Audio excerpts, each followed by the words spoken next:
Il y a 20 ans, le 29 mai 2005, la France s'est exprimée démocratiquement. Il y a 20 ans, le vote du peuple français a été bafoué. Contre les règles absurdes de la concurrence libre et non faussée, contre la casse des services publics érigés en constitution européenne, pour la solidarité, le peuple français a massivement voté non sur le référendum portant sur le projet de constitution européenne. Nicolas Sarkozy et François Hollande ont main dans la main intégré des dispositions du texte rejeté dans le traité de Lisbonne.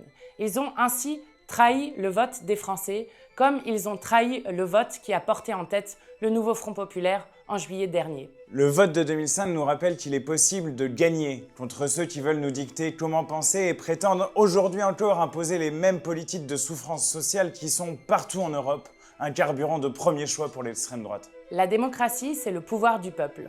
Le piétinement du résultat de 2005, la répression contre le mouvement des Gilets jaunes, mais aussi contre les syndicalistes, contre les antiracistes, contre les féministes, le refus d'abroger la réforme de la retraite à 64 ans et le coup de force d'Emmanuel Macron contre l'élection de juillet dernier sont intolérables. La démocratie, c'est le pouvoir au peuple. C'est pourquoi il est d'une impérative nécessité de convoquer une assemblée constituante pour passer à la 6ème République et qu'enfin dans ce pays la décision populaire soit respectée. Pour en finir avec le monarque qui, une fois élu, pense avoir tous les droits. Pour le référendum d'initiative citoyenne, pour le droit de révoquer ses élus. Pour le pouvoir au peuple, signons la pétition pour la 6ème République. Pour le pouvoir au peuple, la victoire est possible.